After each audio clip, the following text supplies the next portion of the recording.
Hello everyone, आपके अपने YouTube channel MS study जेच में आपका स्वागत है। तो आज आप लोगों के लिए क्लास 8वीं का मैथ्स का वर्गमूल का 7वां भाग लेकर आए हैं। तो चलिए दोस्तों, अब शुरू करते हैं।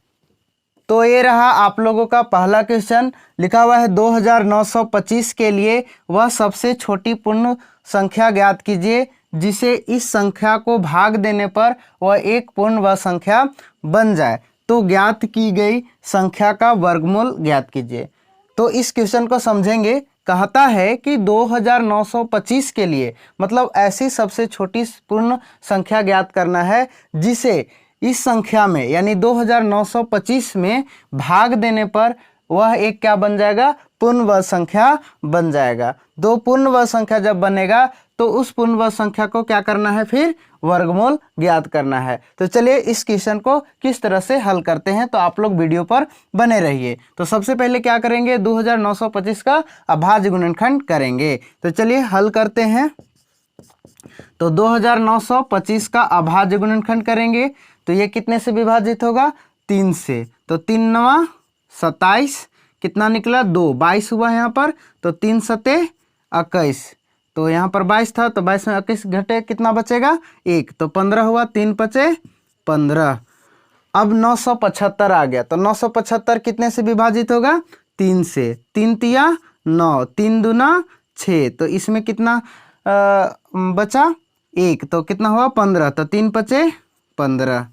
अब ये कितने से विभाजित होगा, अब 3 से विभाजित नहीं होगा, ये कितने से विभाजित होगा, 5 से। तो यहाँ क्या करेंगे, 5 से विभाजित करेंगे तो 5 छक्का 30, तो कितना बचा यहाँ पर 2, तो 25 हुआ। तो 5 है 25। फिर इसी तरह से 65 आ गया तो 65 कितने से विभाजित होगा, 5 से।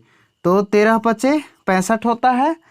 अब 13 का मतलब ये विभाजित होगा, अभाज्य गुणनखंड होगा, नहीं होगा। तो अब क्या करेंगे, 2925 का अभाज्य गुणनखंड लिखेंगे। ये जो अभाज्य गुणनखंड आया तो ये सभी को यहाँ पर लिखेंगे। तो 3 गुने 3 गुने 5 गुने 5 गुने 13। तो जो देखिए इस प्रश्न को हल करने के लिए सबसे पहले अभाज्य गुणनखंड करेंगे। तो जब अभाज्य गुणनखंड आएगा तो जिस संख्या का अगर कॉमन नहीं होगा वही क्या होगा, छोटी पूर्ण संख्या होगा। तो देखिए 3 का तो कॉमन हो जा रहा है, मतलब जोड़ा लग जा रहा है। फिर 5 का कॉमन हो जा रहा है, मतलब जोड़ा लग जा रहा है। तो इसमें 13 का कॉमन नहीं लग रहा है, तो ये क्या होगा, इस संख्या का सबसे छोटी पूर्ण संख्या होगा। तो यहाँ पर लिखेंगे सबसे छोटी पूर्ण संख्या।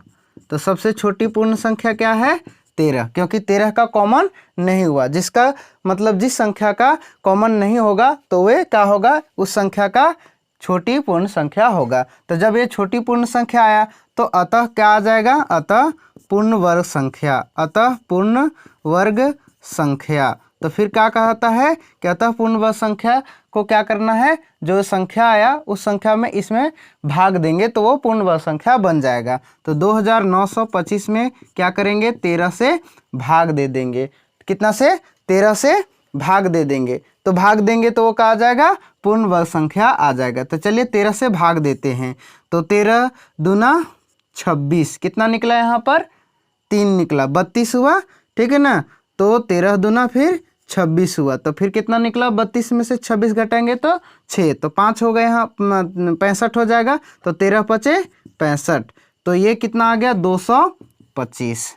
तो ये 225 एक का आ गया, पूर्ण वर्ग संख्या आ गया। तो 225 का क्या करेंगे, वर्गमूल निकालना है, ठीक है ना। तो 225 का वर्गमूल निकालते हैं इस तरह से अभाज्य गुणनखंड से ही। तो ये कितने से विभाजित होगा 225, तो जोड़ लीजिए पहले, 2 2 4 5 9, तो ये 3 से विभाजित होगा। तो कितना बार जाएगा, 3 सते 21, 1 निकला 15 हुआ। 3 पचे 15। फिर इसी तरह से 75 आ गया, तो 75 कितने से विभाजित होगा, तो ये भी 3 से होगा। तो 3 दूना 6, 1 निकला 15, 3 पचे 15। अब ये 25 आ गया, ठीक है ना। तो 25 आया, फिर कितने से विभाजित होगा, ये 5 से। तो 5 है 25। तो देखिए जब अभाज्य गुणनखंड होता है तो इस जो अभाज्य गुणनखंड आया इसमें जो अभाज्य गुणनखंड उसका कॉमन करेंगे, ठीक है ना, और कॉमन करके एक संख्या लिखेंगे। तो यहाँ पर देखिए 3 और 3 ये मतलब जोड़ा लग गया तो कॉमन हुआ, तो एक संख्या यहाँ पर लिखेंगे यानी 3, ठीक है ना।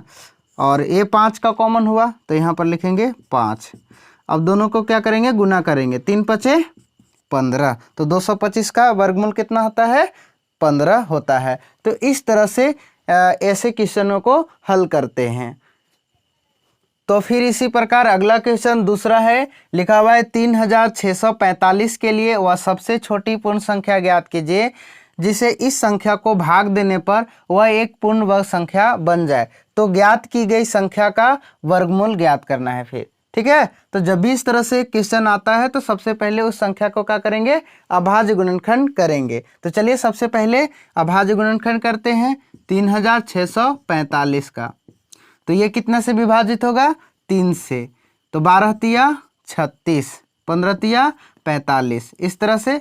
अब कितना आ गया, 1215। तो 1215 कितना से विभाजित होगा, 3 से। तो 3 चौके 12, यहाँ पर 1 है तो 3 एकम 3, ज़्यादा आ रहा है तो यहाँ पर 0 बार देंगे। तो 3 0 से गुना करेंगे 0, तो 1 निकला तो 15 हुआ, तो 3 पचे 15, तो 405 आया यहाँ पर अभाज्य गुणनखंड। तो 405 फिर कितने से विभाजित होगा, 3 से।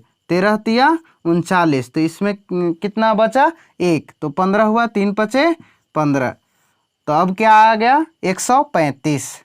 तो 135 भी कितने से विभाजित होगा, 3 से। तो 3 चौके 12, तो इसमें कितना बचा, 1, तो 15 हुआ, 3 पचे 15, तो कितना आया, 45। फिर ये भी 45 कितने से विभाजित होगा, 3 से। तो 15 तिया 45, इस तरह से। अब ये 15 कितना से विभाजित होगा, 3 से ही, तो 3 पचे 15। अब ये 5 भी विभाजित कितने से होगा, तो 5 से ही, यानी स्वयं से ही विभाजित होगा, यानी 5 एकम 5। तो इसी प्रकार आगे नहीं करते हैं क्योंकि 5 ही आएगा केवल, ठीक है। तो 3645 का अभाज्य गुणनखंड यहाँ पर लिखेंगे। तो 3 3 कै गो है, यहाँ पर 6 गो है। तो यहाँ पर लिखेंगे 3 गुने 3 गुने 3 गुने 3 गुने 3, 6 हुआ, नहीं हुआ है, तो 3 फिर गुने 5। अब इस संख्या में क्या करना है, जब भी इस तरह से क्वेश्चन आता है तो सबसे छोटी पूर्ण संख्या कौन सी होती है, जिसका कॉमन नहीं होता है। जिस संख्या का अभाज्य गुणनखंड करने पर उस अभाज्य गुणनखंड का कॉमन नहीं होगा, मतलब जोड़ा नहीं लगेगा, तो वे संख्या क्या होगी, छोटी पूर्ण संख्या होगा। तो यहाँ पर देखिए 3 का तो कॉमन हो जा रहा है, फिर इसी प्रकार 3 का कॉमन मतलब जोड़ा लग जा रहा है, फिर ये 3 का कॉमन हो जा रहा है। तो 5 का क्या हो रहा है, कॉमन नहीं हो रहा है, तो वो सबसे छोटी पूर्ण संख्या होगी। तो यहाँ पर इस संख्या का सबसे छोटी पूर्ण संख्या क्या है, सबसे छोटी पूर्ण संख्या। तो सबसे छोटी पूर्ण संख्या क्या है, 5 है। अब ये 5 आया तो इस 5 से क्या करेंगे, 3645 में अगर भाग दे देते हैं तो वह एक क्या आ जाएगा, पूर्ण वर्ग संख्या आ जाएगा। और ये जब पूर्ण वर्ग संख्या आएगा तो फिर क्या करना है, उस पूर्ण वर्ग संख्या को वर्गमूल ज्ञात करना है। तो चलिए, अतः पूर्ण वर्ग संख्या, अतः पूर्ण वर्ग संख्या। तो पूर्ण वर्ग संख्या कब बनेगा, क्योंकि 3645 में 5 से भाग देंगे। तो यहाँ पर 3645 भागे 5, तो 5 से विभाजित करेंगे, ठीक है ना। तो कितना बार जाएगा, 5 सते 35, कितना बचा, 1 बचा, तो 14 हुआ। तो 5 दूना 10, तो कितना बचा यहाँ पर, 4 बचा, 45 हुआ। तो 5 नवा 45, तो इसका कितना आ गया, 729। ये 729 का आया, एक पूर्ण वर्ग संख्या आया। तो इस पूर्ण वर्ग संख्या को फिर क्या करना है, वर्गमूल ज्ञात करना है। तो चलिए अभाज्य गुणनखंड विधि से ही क्या करते हैं, वर्गमूल फाइंड आउट करते हैं। तो 729 का अभाज्य गुणनखंड करेंगे, तो ये भी कितना से विभाजित होगा, 3 से। कितना से होगा, 3 से। तो 3 दूना 6, 1 बचा यहाँ पर, तो 12 हुआ, 3 चौके 12, 3 तिया 9, और ये क्या आ गया, 243। तो 243 भी कितने से विभाजित होगा, 3 से। कितना से होगा, 3 से। तो 3 8 24, 3 एकम 3, तो अब कितना आ गया, 81। तो 81 कितने से विभाजित होगा, 3 से। कितना से होगा? 3 से। तो 3 दूना 6, तो ये इसमें कितना बचा? 2। 21 हुआ, 3 सते 21। अब 27 आ गया, तो 27 भी कितने से विभाजित होगा? 3 से। तो 3 नवा 27 और 9 कितने से विभाजित होगा? 3 से। 3 तिया 9, तो फिर 3 कितने से विभाजित होगा? 3 से, क्योंकि स्वयं से ही विभाजित होगा। 3 एकम 3। तो इस तरह से आगे और नहीं करेंगे। अब क्या करना है? 729 का वर्गमूल ज्ञात करना है ना। तो जो अभाज्य गुणनखंड आएगा उसमें क्या करना है? उस संख्या का अभाज्य गुणनखंड का कॉमन करना है, और कॉमन करने के बाद जिस संख्या का अगर कॉमन होगा उस संख्या का एक ही संख्या लिखना है। ठीक है ना। तो यहाँ पर 3 का कॉमन हो रहा है, मतलब जोड़ा लग जा रहा है, तो इसमें से क्या एगो लिखेंगे? एगो संख्या लिखेंगे इस तरह से। और इसके बाद 3 का भी कॉमन हो रहा है, तो इसमें से एगो संख्या लिखेंगे। इसके बाद 3 का भी कॉमन हो रहा है, तो इसमें से क्या लिखेंगे? एक संख्या लिखेंगे, मतलब एक जोड़ा लग रहा है तो उसमें से एक ही संख्या लिखना है। तो अब क्या करेंगे?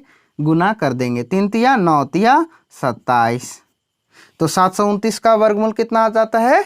27। तो इस तरह से इस क्वेश्चन हल होता है। तो अगर ये वीडियो आप लोगों को अच्छा लगे तो जरूर लाइक कीजिए और अपने दोस्तों के पास शेयर कीजिए। अगर आप मेरे यूट्यूब चैनल में नए हैं तो इस चैनल को जरूर सब्सक्राइब कीजिए और बेल आइकन की घंटी को प्रेस कीजिए, ताकि इसी तरह से आपको नए नए वीडियो मिलते रहे।